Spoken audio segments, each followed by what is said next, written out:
This traditional activity is dangerous. Dangerous. Evil. It's evil. These people are not trustworthy. I don't know what this thing is. If it was going to kill me, when following the instruction of burying it.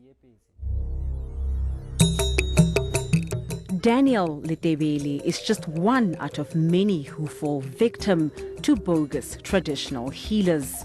In his case, by a well-known Sangoma in his community known as Gogo Sophie. She convinced him his house was plagued with witchcraft, conning him for 32,000 rands. One day I came from school. I was told that my uncle met a Sangoma who said there is something called a witchcraft gate, giving witches access to our yard. We agreed with my uncle that she can come and remove it. Then okay, it's fine. As long as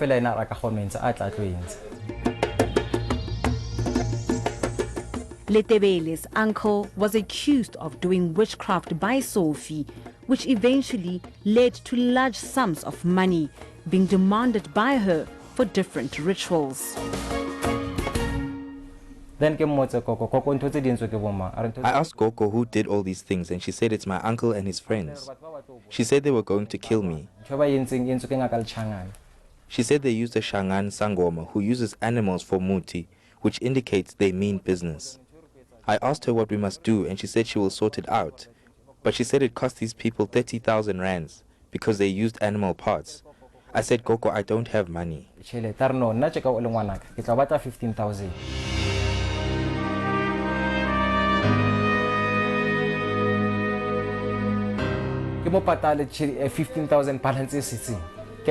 I eventually paid her the outstanding 15,000 rands.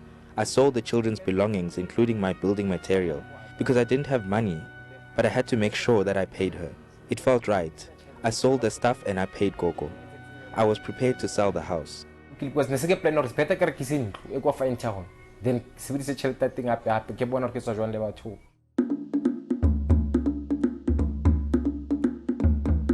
After Gogo Sophie was exposed, the matter was taken to the Traditional Healers Organization.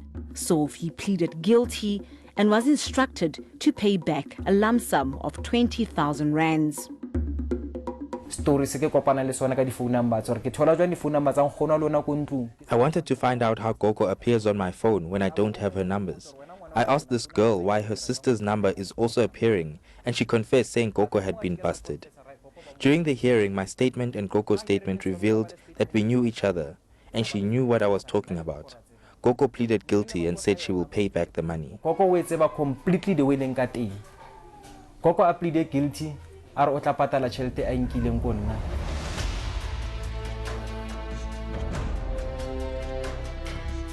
Going through the streets of Johannesburg, we see pamphlet distributors handing out papers as small as this one.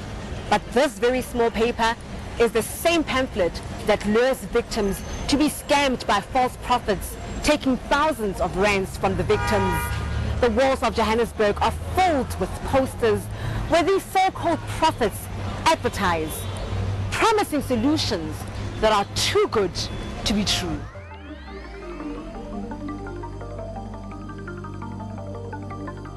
I was handed a pamphlet at the Robots in downtown Johannesburg.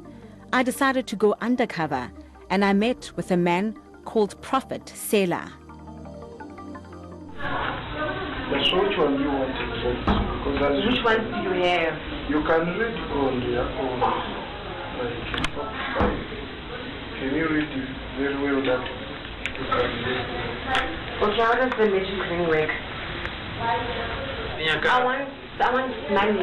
Have you ever tried it before?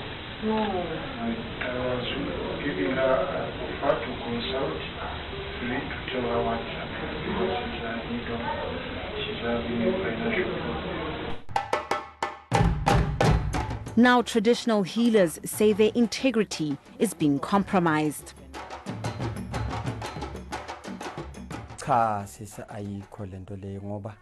Uyabona nani mangabe shuthi nabo laba kuyenzayo lokho There is no such.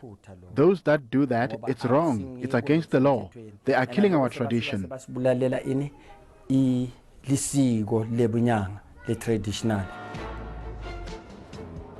The rise of these corn artists posing as traditional healers have police concerned. Well, we had a number of cases, indeed, where our people are getting tempted so easily. When someone or these pamphlets which are being thrown out all over our towns, which says that they can help people in different ways. Our people get tempted by taking chances to go to those people and seek help, and those people will request a huge amount of money. Ntombizota Nkosi had also been scammed. Ebusuku ngivuswe yipeni nangivuswa yipeni isandla lesesigcwele ngathi. At night, I was woken up by this pain. My hand looked like it was burnt with boiling water. It was covered with hair. Besegcwele uboya la, uboya sibhlungu ilento isandla. So athi okunginceda. He said to help me, it'll cost 7,500. The pain became worse. The hand now had worms coming out. Yaba worse than Westgate manje. Isandla ngasakwazi ngisho nokwenza sesikhulu sesiphuma ibungu. He said we must come back after 3 days, and when we phoned him, the subscriber was not available. It's not available. CRL Rights Commission Chairperson Thoko Mkhwenazi Xaluva says it's difficult to track down these illegal sangomas and the public should be vigilant. Once a traditional healer is very slippery and they're not giving you fixed addresses, that's the first time, first trouble coming right there. So, we always say to people, if it looks too good to be true, then it's not true. Once they promise you things that you know in your deepest heart that, let me just take a chance, maybe. Once you get to that stage, then you must know we are in trouble. The Traditional Healers Organization have warned members of the public to refrain from visiting fake traditional healers. We must not focus on promising people that they will win the lotto. I must be able to tell them. I always say that if you want me to help you with winning the lotto, I cannot.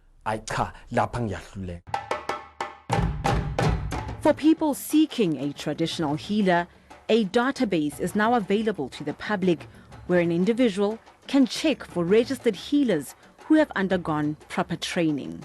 Poverty and desperations are some of the reasons that Baba Zwane gave us that lead people to go to these bogus traditional healers, at the end of the day being scammed of thousands of rands.